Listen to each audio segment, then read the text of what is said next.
저금합니다. 100세 시대 건강하이소!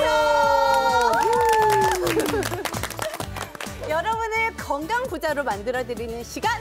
자, 여기는 장수은행입니다. 네, 요즘 이 병이 굉장히 유행을 하고 있다고 하는데 뭔 병이요? 병인데요? 혹시 혹시 그 회실병이라고 들어보셨나요? 좀 심각하다고 하더라고요. 회실병이요? 네. 뭐야? 그 뭐야? 저 처음 들어보는데요? 이게 회사 가기 싫은 병이라고 합니다. 아, 그래서 좀 비슷한 내가 김치를 네.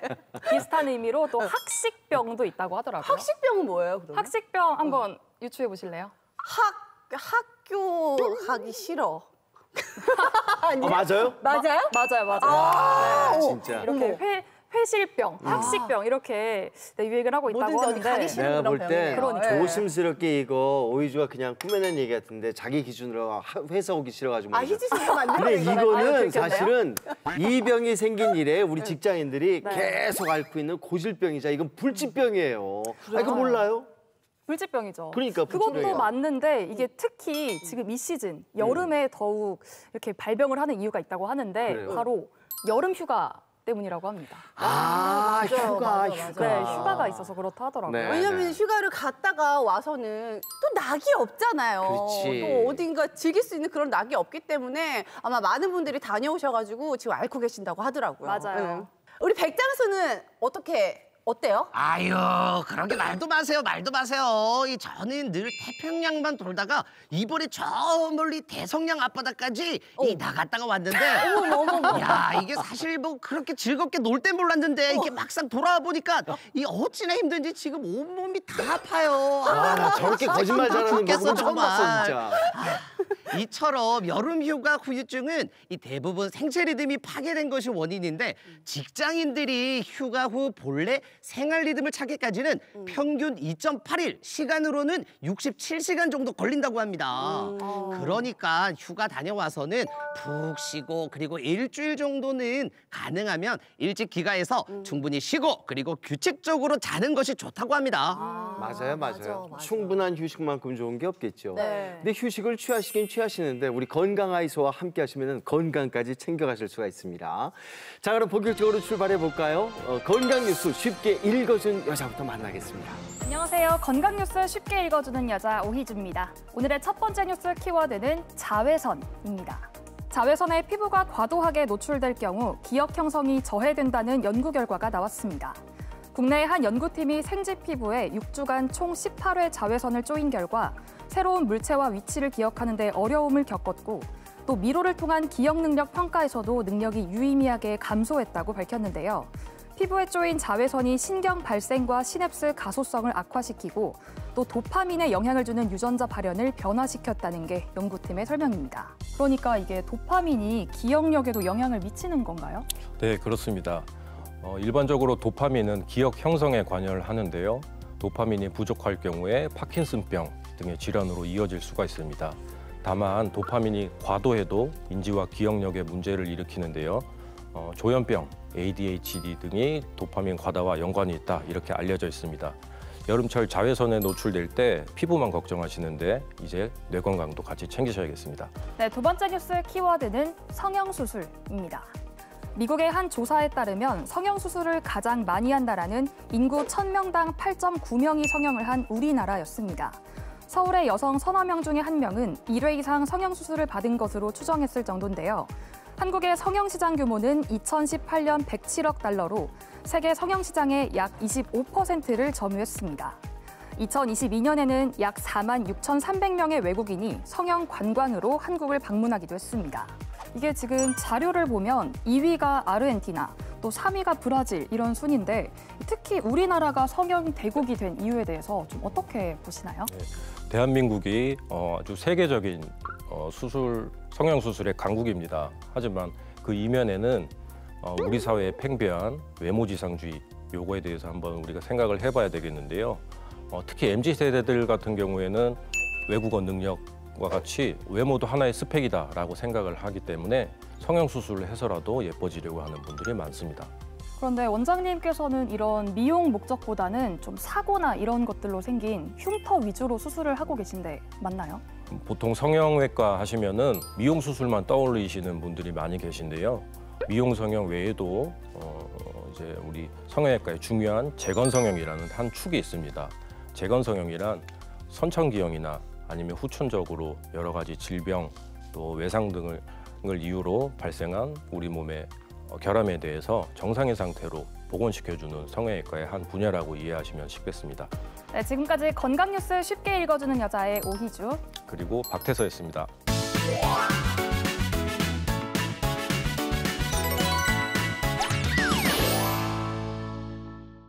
안녕하세요.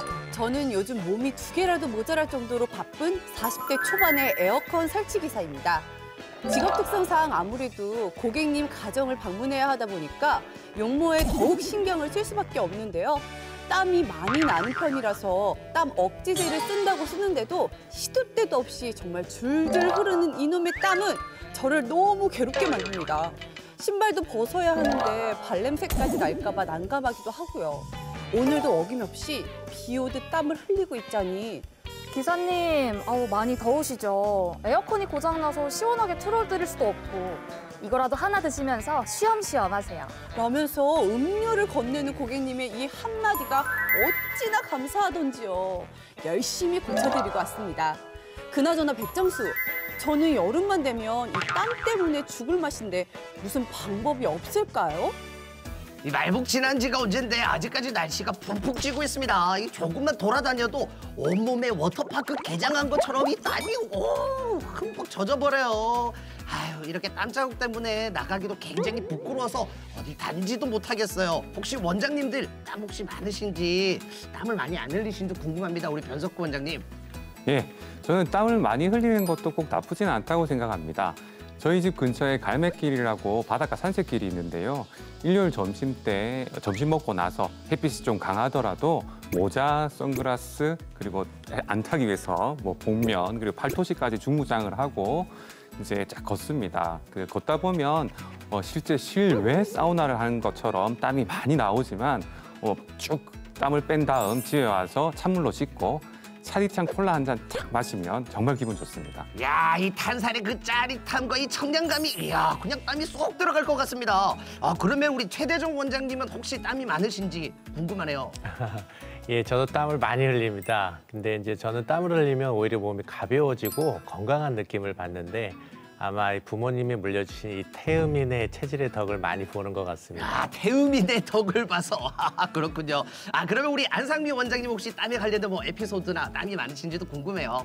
사실 저는 땀이 많이 나는 편은 아닌데 그 끈적끈적한 거를 정말 싫어해서 땀이 정말 최소한으로 나도록 굉장히 노력을 하는데요.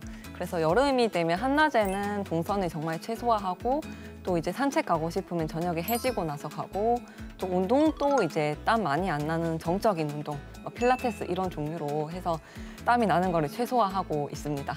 그렇군요. 땀이 안 나는 운동도 있구나. 이 필라테스 같은 거 저도 좀 땀 안 나는 운동 좀 해봐야 될 것 같아요. 야, 그럼 우리 박태서 원장님은 좀 혹시 땀에 관련된 에피소드가 있을까요? 저는 땀을 많이 흘리는 편은 아닌데 매운 음식을 먹으면 좀 땀이 많이 나는 편입니다. 그래서 원래 매운 음식을 잘 먹지 못하는 편이기도 한데 땀까지 나기 때문에 좀 그런 음식들을 좀 잘 안 먹게 되는 경향이 있고요.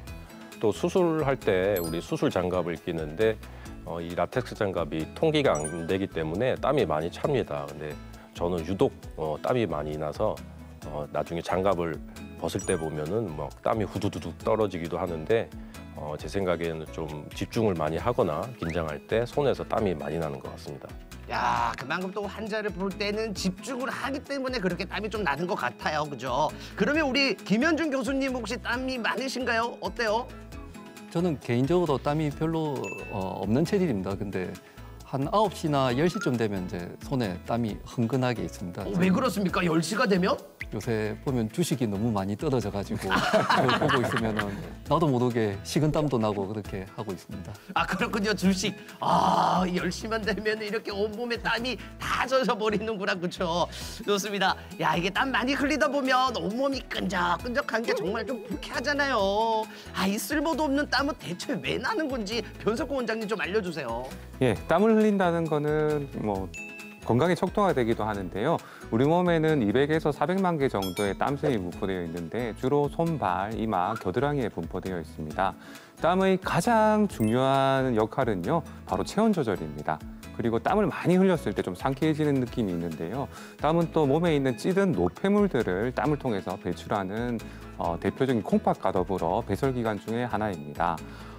이렇게 더운 여름날 땀을 흘리지 않는다면 체온이 점점 올라가 일사병에 걸리기 쉽고요. 더 심해지면 고체온증으로 사망에 이를 수도 있습니다. 우와, 사망까지. 와, 그나저나 이게 땀을 알면 일단 건강이 보이는 거군요. 이 땀에 관해서 속설도 많잖아요. 이 감기 걸렸을 때 땀을 쭉 빼야 이게 낫는다고 하는데 최대조 원장님 이게 맞을까요?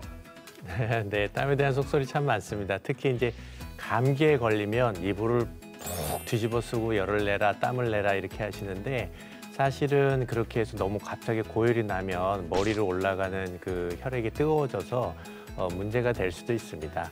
소아들은 그냥 가볍게 미지근한 물로 닦아주시는 게 좋고요. 성인은 오히려 차갑게 이렇게 찜질해 주시는 게 좋습니다. 또 하나는 이제 땀을 많이 빼면 살이 빠진다. 그래서 이제 사우나에 가서 수건으로 양머리 딱 하고 딱 앉아서 땀을 빼고 나서 체중계를 재보면 1kg 빠졌다는데 그건 체중이 빠진 게 아니고 물이 빠진 거고 이제 운동을 많이 해서 몸에 있는 탄수화물과 지방을 태워서 체중을 빼야 되니까 그렇게 하려면 땀이 날 정도 운동하세요. 이제 이런 말씀이 맞는 것 같습니다. 아, 그러면 이 운동을 해서 땀을 흘리는 게 더 건강해지는 비법이네요, 그렇죠? 야, 그런데 이 계절 관계없이 땀을 많이 흘리는 분들이 있잖아요. 이건 어떤 문제가 있는 걸까요, 한상미 원장님? 네, 다한증을 가지고 계신 분들일 수 있겠는데요. 그러니까 일반적인 성인은 보통 하루에 600에서 800ml 정도의 땀을 흘리는데 다한증이 있으신 분들은 하루에 2에서 5리터 정도로 정말 많은 땀을 흘립니다. 이 다한증은 땀 분비를 조절하는 자율교감신경에서 신경 전달 물질인 아세틸콜린이 너무 과도하게 분비되면서 나타나는 그런 질병인데요. 보통 이제 가족력이나 비만이 있거나 아니면 신경이 이제 조금 예민하신 분들이 손바닥, 발바닥, 겨드랑이, 안면부에서 땀이 많이 나타나고요. 심지어 이제 더울 때만 나타나는 게 아니라 기온이 영하로 떨어지는 굉장히 추운 날씨에도 이제 손이 흥건하게 젖기도 합니다. 이렇게 다한증이 있으면 일상생활이 조금 방해가 되고 또 액취증을 동반하는 경우도 있어서 이런 심리적 위축감을 불러일으키기도 하고요. 또 다한증이 있는 경우에는 심내열관계 질환의 위험성도 커진다고 합니다. 야, 그렇군요. 이 여름철에 땀 많은 분들은 땀 억제 제품 이렇게 저 겨드랑이도 싹싹싹 이렇게 싹싹싹 이렇게 막 사용을 하는데 이 김현준 교수님 이거 괜찮은 걸까요? 땀이 배출되지 않으면 우리 혈액을 통해서 소변을 다시 몸 밖으로 배출이 되든지 그 땀 억제 제품이 바르지 않은 피부를 통해서 외부로 배출이 되게 됩니다. 우리 특정 부위에 땀이 많게 있다면은 다한증이라든지 당뇨병 이런 병들이 있는지를 확인을 해야 되고요.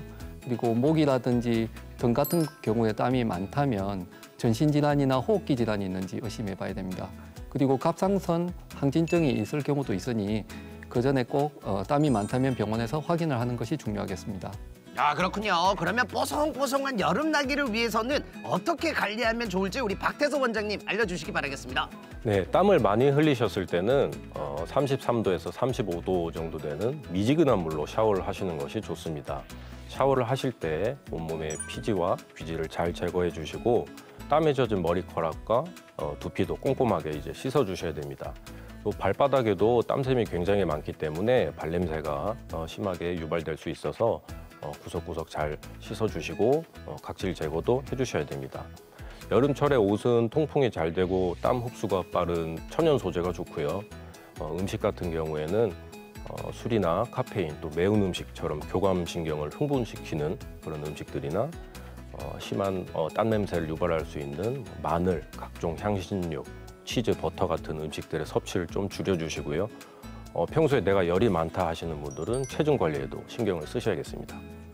알고 보면 우리 인체에 쓸모없는 건 하나도 없는 것 같아요. 그러니 땀 좀 난다고 너무 짜증내지 말자고요. 여러분, 거북한 수다 다음 주에 또 만나요. 자, 이번엔 100세 건강을 위한 오늘의 트라초 금이나의 100세송으로 먼저 만나겠습니다.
의사 손은 금손 뚝딱 낫게 해줄게. 고민 있다면 와요. 아무 때나 좋아. 내가 토닥토닥 할게. 날 보러 와요. 눈이 아플 때. 날 보러 와요. 시력에 문제 있든 언제든 옆집의 사람이다. 같이 오늘도 스타일 극장인 알고 보면 실력이고 자상한 의사랍니다. 좋은 의사랍니다. 탄탄한 실력 파인 남자 수술 하나 끝내주는 옆집 의사랍니다. 다 고칠 거야 전부 고칠 거야 환자 향한 내 마음. 나에게 와요 지금 당장 와요. 내가 치료할게요.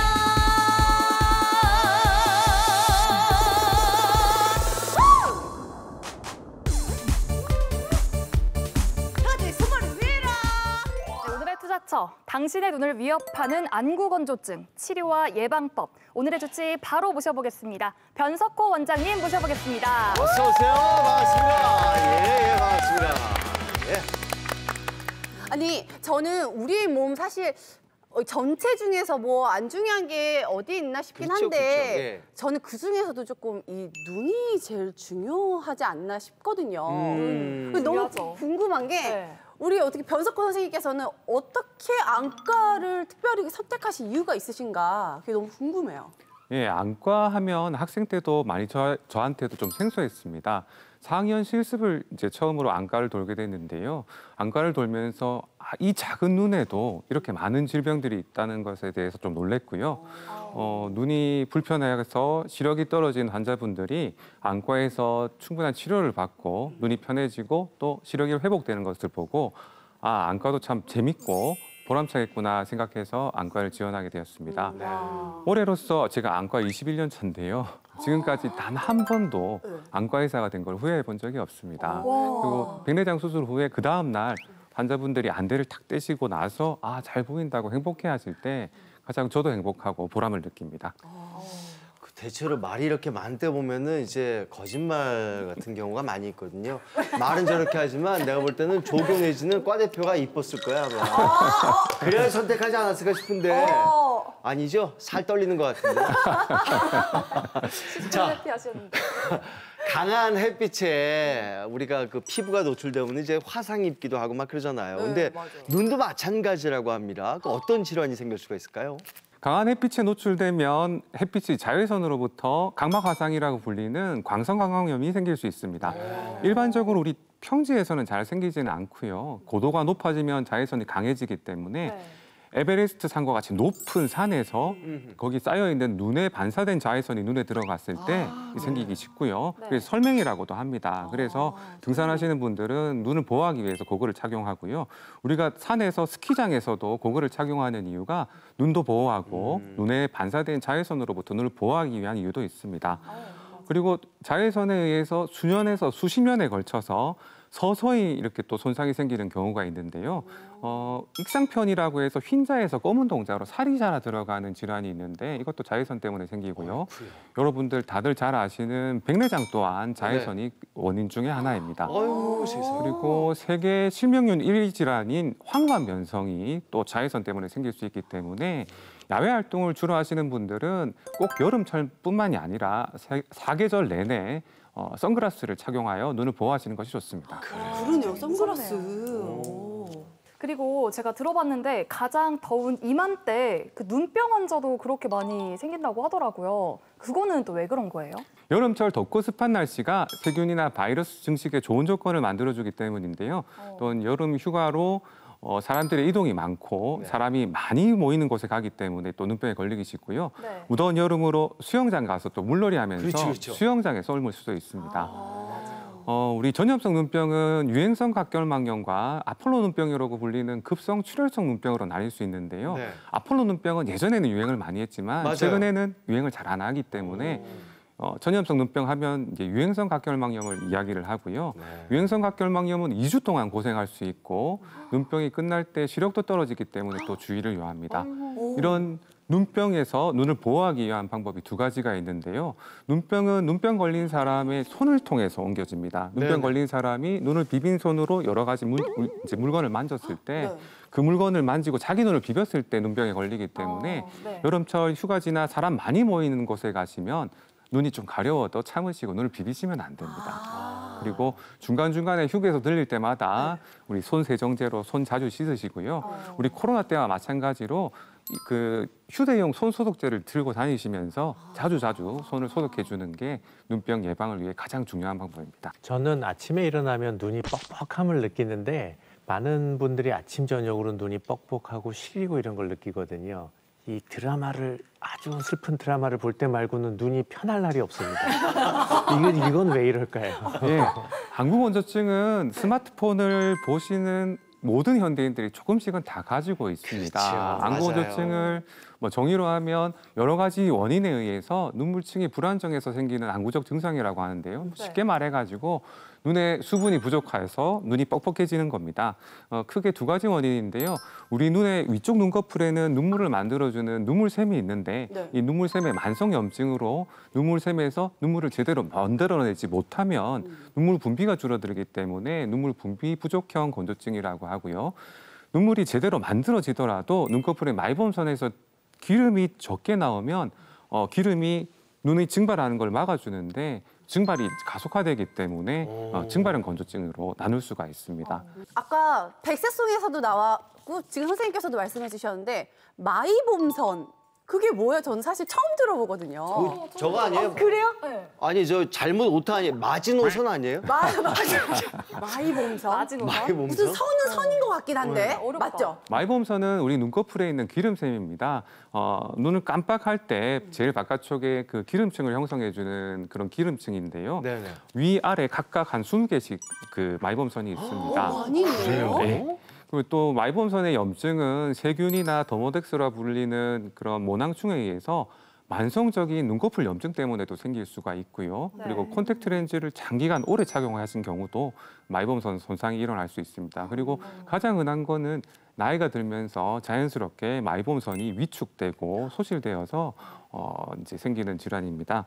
마이봄선 기능 장애가 생기면요, 눈을 깜빡할 때 투명하고 깨끗한 기름이 나와서 눈 기름층을 형성해줘야 되는데 네네. 뻑뻑해집니다. 맞아, 좀 더 맞아. 이제 농도가 올라가는 거죠. 네. 그래서 심해지면 굉장히 고름 나오는 것처럼 노랗게 변하고요. 그때 이제 눈꺼풀을 짜주면 우리 치약을 쫙 짜는 것처럼 네. 기름이 뻑뻑한 기름이 나오고 이게 더 심해지면 아예 기름이 딱딱하게 입구를 막아서 기름이 나오지 않아서 증발형 건조증이 더 심해지게 됩니다.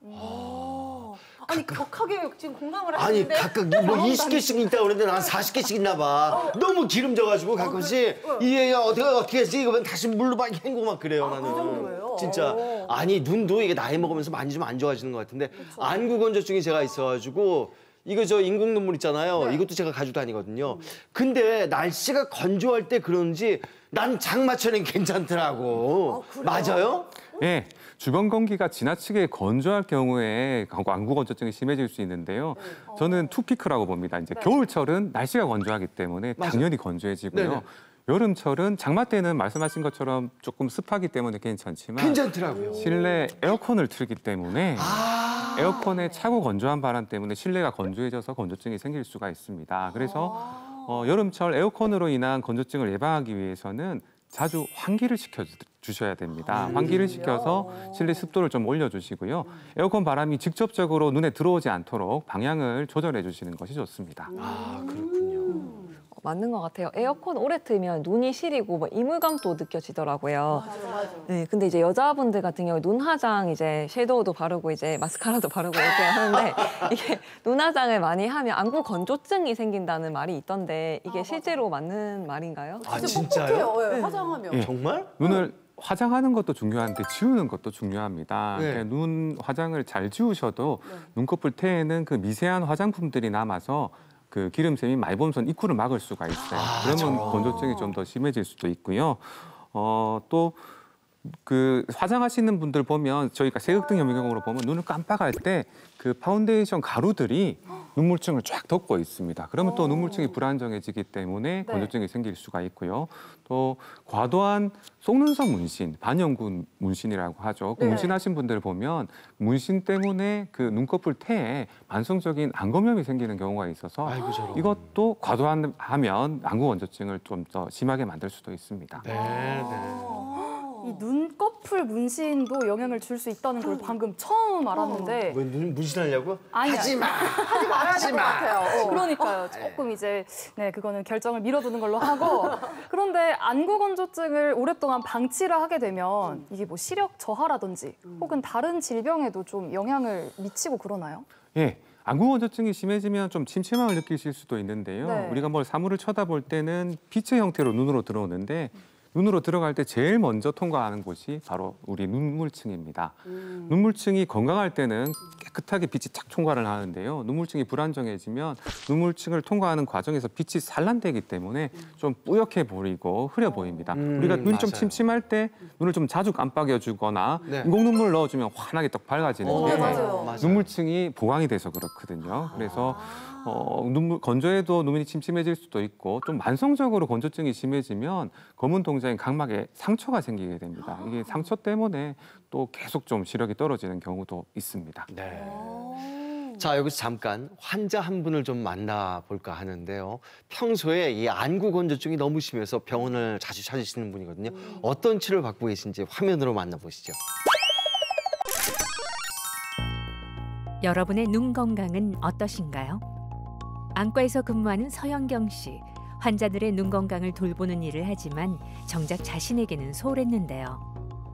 안약 넣는 게 좀 많이 귀찮은 부분이 있거든요. 그래서 이제 안과에 있었지만은 안구 건조증을 조금 무시하고 좀 일을 계속 하고 있었는데 우연치 않게 저희 병원에 건조증 검사 기기가 들어오면서 이제 검사를 한번 해봤더니 제 건조증 타입도 나오고 마이봄샘이 많이 안 좋다는 결과도 나와서 그런 거를 알게 됐습니다. 건조증이 있다 보니까 눈이 좀 많이 따갑다는 느낌이 자주 들었고 그러면서 이제 뻑뻑한 기분 때문에 눈을 억지로 많이 깜빡깜빡거리게 됐습니다. 서영경 씨는 마이봄샘 기능 저하로 인한 증발형 건조증과 눈물 분비 부족형 건조증이 동반된 상태. 이 경우엔 인공 눈물보다는 레이저 치료가 효과적입니다. 예, 등잔 밑이 어둡다고 저희 주변에 있는 지인들의 그런 질병을 놓치는 경우가 흔하게 있는데요. 저희 직원입니다. 평소에 건조증 때문에 한 번씩 진료를 받고 인공 눈물을 처방받아서 썼는데요. 갈수록 눈이 좀 찝찝하고 눈도 많이 따갑고 시려서 건조증 검사를 해보니 마이보험선 아래쪽에 있는 마이보험선이 많이 손상되어서 25% 정도밖에 남아있지는 않아서 전형적인 증발형 건조증이 보였습니다. 위쪽은 마이보험선이 정상적으로 기능을 하고 있었는데요. 아래쪽 마이보험선은 양쪽 다 25%밖에 남아있지 않아서 IPL 치료를 3주 간격으로 4번에서 4번 정도 시행을 하였습니다. 아주 흔한 질환이지만 치료하지 않고 방치하기 쉬운 안구 건조증. 하지만 눈 건강을 악화시킬 수 있어 반드시 치료가 필요한데요. 환자는 레이저 치료로 마이봄샘 기능을 회복했습니다. 증발형 건조증뿐만이 아니라 눈물 분비 부족형 건조증도 있었기 때문에 IPL을 꾸준히 받았고요. 3주 간격으로 4번 시행했고 IPL을 하기 전보다는 기름층이 많이 좋아졌습니다. 그러니까 지방층 두께가 많이 좋아졌고요. 온찜질도 열심히 해야 돼요. 눈이 많이 부드러워진 느낌이 들고 따갑다는 생각이 이제 많이 좀 줄어들었어요. 인공 눈물로 눈물량을 보충해주며 관리에 힘써 보는데요. 이전으로 돌아가지 않기 위해선 꾸준한 노력이 필요합니다. 조금 귀찮았던 안약 넣는 거를 좀 부지런히 넣어볼 생각이고 이제 눈도 좀 많이 깜빡이는 것도 인위적으로라도 훨씬 더 많이 깜빡깜빡거리려고 노력하겠습니다. 솔직히 안약 넣는 거 많이 귀찮거든요. 근데 안약을 넣고 치료를 시작하다 보니까 제 삶의 질이 많이 좋아지더라고요. 특히 요즘 핸드폰 많이 보시잖아요. 그게 더 훨씬 더 편해질 수 있는 방법 중에 하나가 안구 건조증 치료가 될 것 같습니다. 그럼 선생님, 이 안구 건조증은 어떻게 치료를 하게 되는 거예요?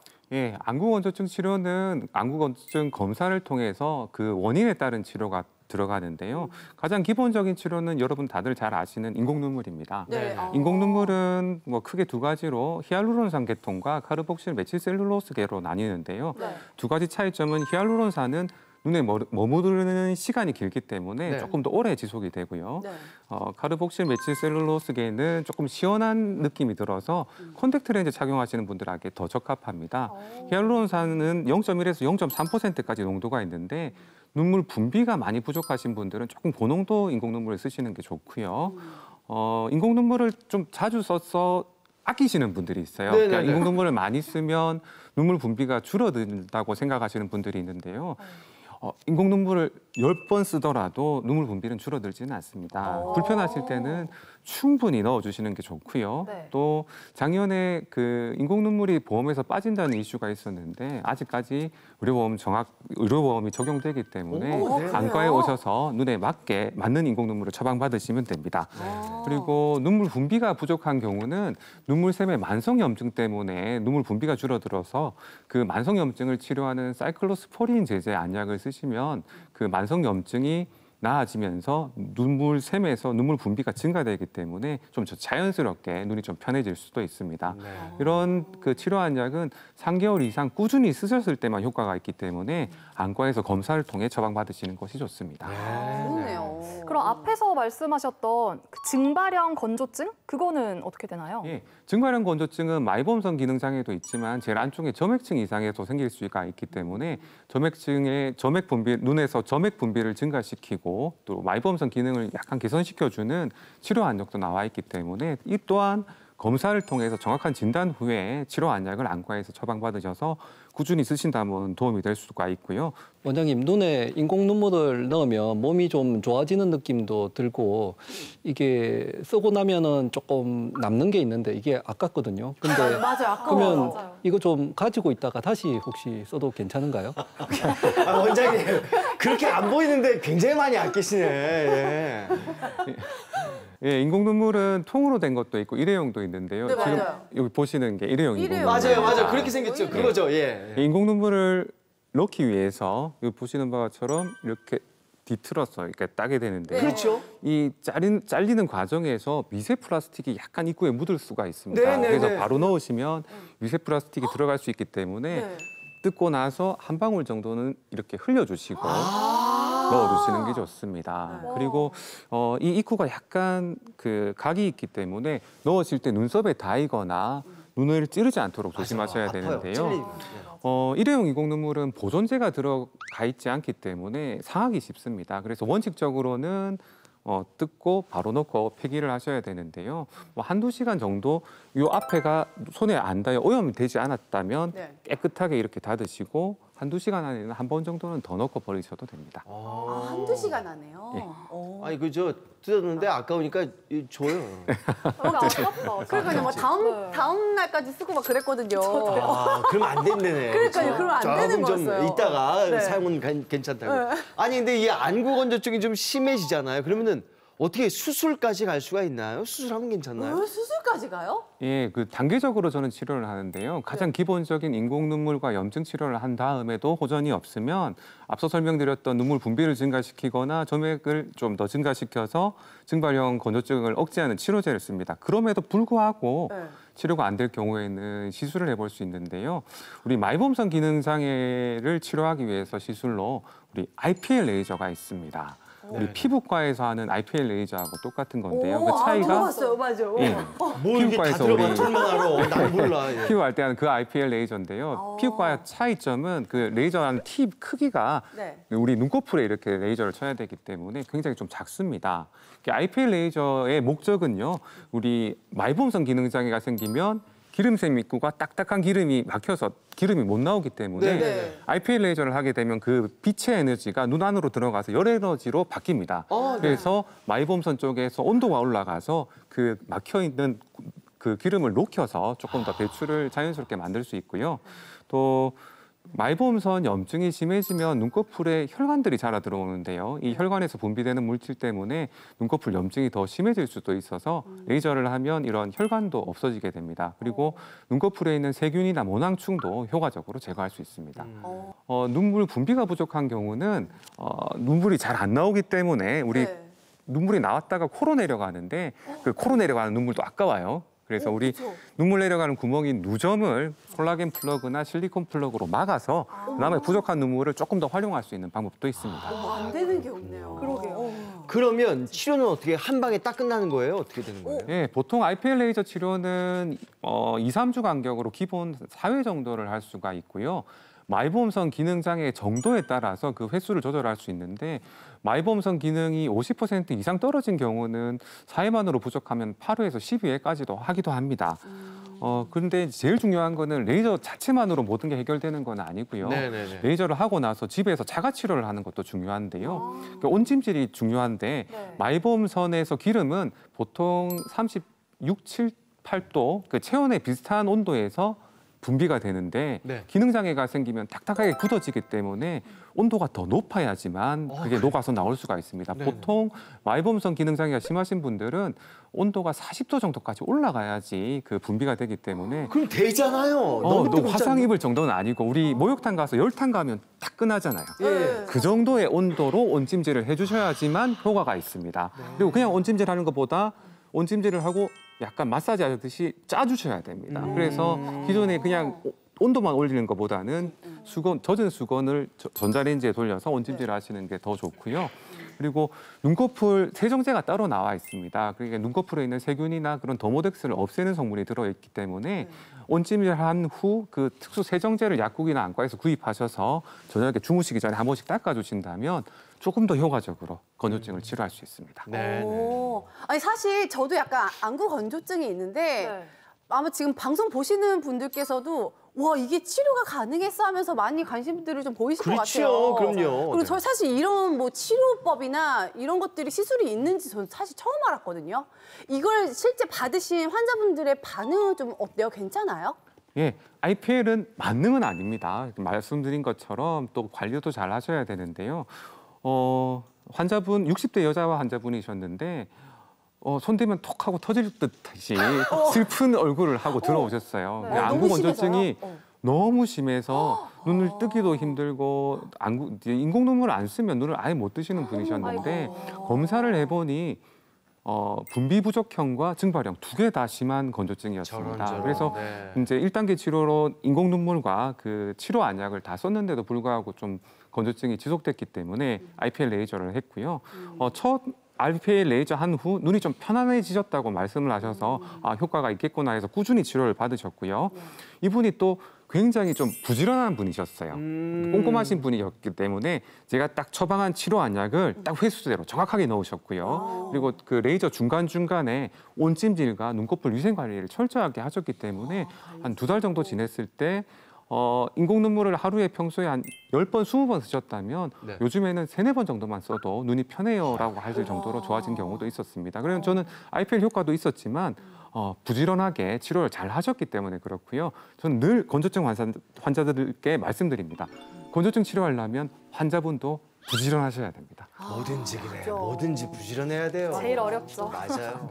네, 요새 루테인 같은 눈 영양제 드시는 분들 많으신데요. 저도 제 눈 건강을 위해서 꾸준히 먹고 있는데 이거 자체가 안구 건조증이나 눈 건강에 실제로 도움이 되나요? 요즘 TV 광고 보면 많이 광고하는데요. 그렇죠. 루테인, 지아젠틴 여러 가지가 있는데 루테인은 우리 눈의 황반의 망막색소 층의 그 구성 성분입니다. 그래서 루테인을 먹으면 그 황반부가 좀 더 강화된다고 보시면 되고요. 근데 루테인 드시는 분들의 이제 오해하시는 게 루테인을 먹으면 노안도 좋아져서 가까운 글이 잘 보이지 않냐라고 말씀하시는 분들이 있는데요. 안 그래요?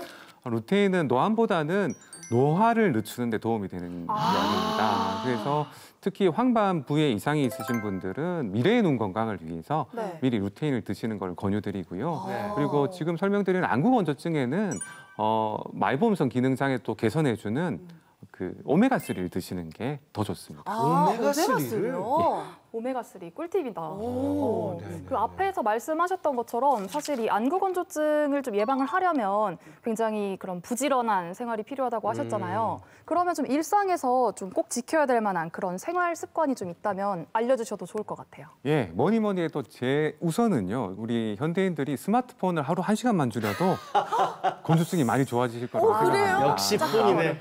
줄일 수 없어요. 네, 스마트폰을 보면 눈 깜빡이는 횟수가 줄어들기 때문에 눈이 빨리 건조해져요. 증발을 해버리니까요. 그래서 스마트폰을 오래 보실 때는 의식적으로 눈을 좀 자주 깜빡여 주시면 깨끗한 눈물층이 형성되기 때문에 건조증이 좀 나아질 수 있고요.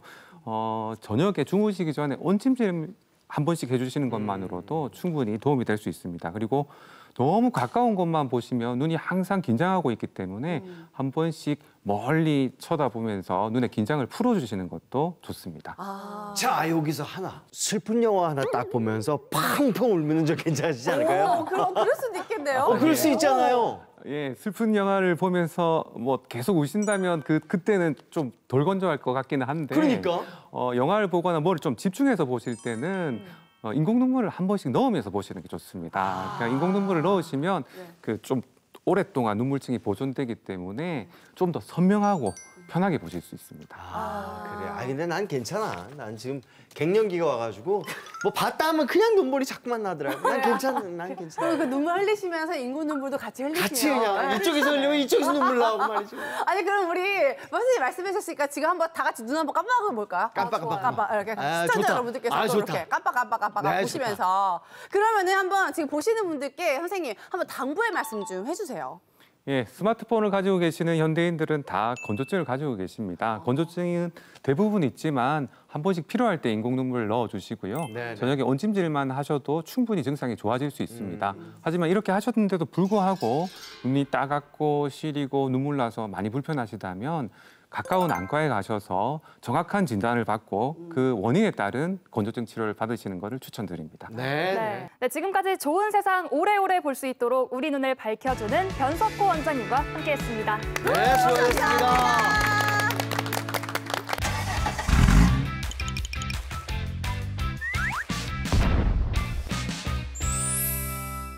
아까부터 계속 이 맛있는 냄새가 여기 스튜디오 안에 진동을 하는데 김나경 선생님, 오늘의 주재료는 안녕하세요. 무엇인가요? 네. 오늘은 맛있고 영양가 풍부한 여름철 대표 국민 간식 옥수수입니다. 옥수수요? 야, 옥수수 하면 또 내가 할 말 많죠. 그 어릴 때 옥수수 하모니카 이리 딱 불면서 말이지 이따만한 옥수수 가지고 막 패먹었는데 금민아 씨는 옥수수 하모니카 알아요? 근데 그 옥수수 하모니카도요. 이게 정말 맛있어야지 그거 후루룩 먹게 되거든요. 맞아요. 그래서 저 너무 궁금한 게 선생님 맛있게 찌는 법 좀 알려주세요. 맞아. 우리가 물건이에요. 정말 달콤하면서도 정말 이렇게 쫙 먹고 싶은 그 맛, 그 달콤한 맛은 그냥 이렇게 옥수수가 나와 있으면 이렇게만 삶는 것보다는 껍질을 몇 가닥을 벗겨요. 여기서. 그러면 이제 한두 장이 남죠. 여기까지는 벗겨주셔서 끝을 이렇게 딱 따주시고 요 옥수수 수염만 요렇게 해서 이렇게 빼. 그리고는 삶아주시면 돼요. 요대로? 요 상태로 냄비에 차곡차곡 넣어주시고 그리고 물 잠길 만큼 넣어주시고 냄비마다 유슈가 2스푼과 소금 1스푼 넣으셔가지고 딱 삶아주시면 20분 센 불, 20분 약불 그리고는 한 5분 정도 뜸을 들여주시면 정말 맛있는 꿀맛 나는 옥수수를 뗄 수 있습니다. 그러면 저 냄비 말고 뭐 압력밥솥 이런 거 안 돼요? 가능하지 더 좋죠. 더 좋아요? 그렇게 해서 물이 꼭 있어야지만 탱글탱글하고 투명해지는데 실수로 모르시는 분은 정말 찌는 분도 있어요. 그러면 안 됩니다. 적당하게. 그렇죠. 수분이 탱글탱글 들어간 그 옥수수가 정말 맛있는 옥수수입니다.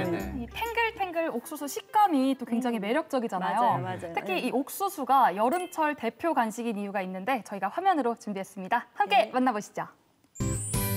입맛 뚝 떨어진 여름철, 이 옥수수만한 영양 간식도 없죠. 식이섬유가 풍부해 소화를 도울 뿐 아니라 변비 예방에도 탁월한데요. 탄수화물이 많아 우리 몸에 에너지도 빠르게 공급해줍니다. 옥수수는 수염 또한 보약인데요. 혈중 콜레스테롤을 줄이고 이뇨작용으로 붓기를 빼주기 때문입니다. 이름만 들어도 쫀득달콤한 노란 옥수수. 여러분 꼭 한번 맛보이소. 자, 오늘 요리는 옥수수 완자 조림입니다. 근데 내가 소고기 완자 들어봤거든요. 옥수수 완자 이건 너무 복잡할 것 같기도 하고 이거 어떻게 만들어야 될지 모르겠어요. 네.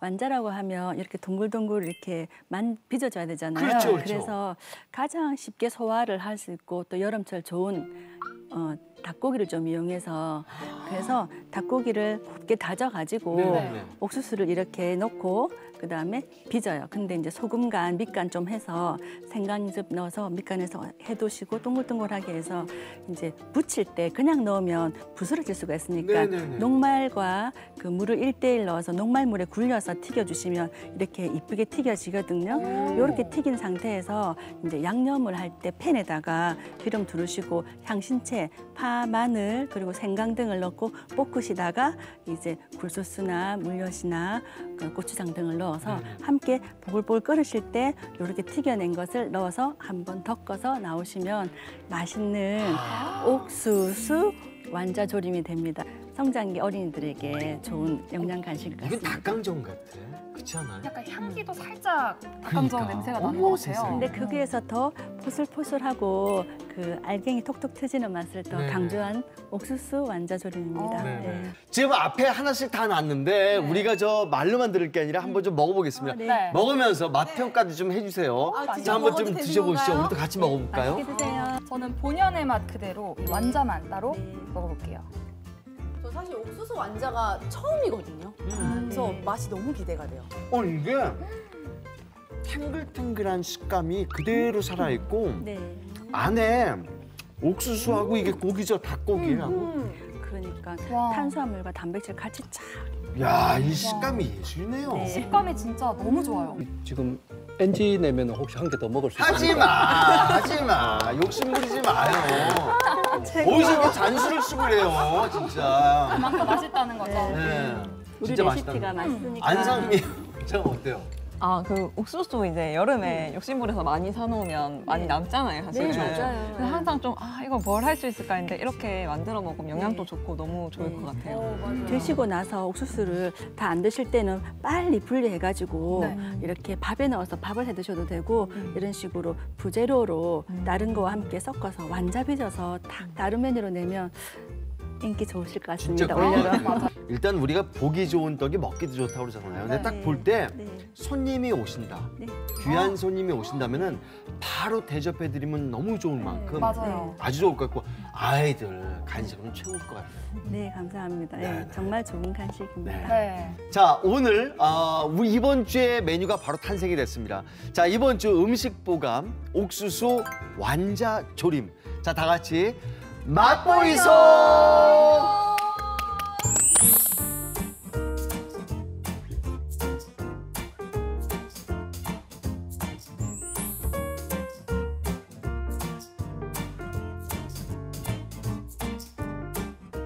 자, 오늘 저희가 준비한 소식은 여기까지입니다. 네, 저희는 다음 주 이 시간에 더더욱 알찬 건강 정보로 여러분 곁으로 찾아오겠습니다. 그때까지 100세 시대 건강하이소!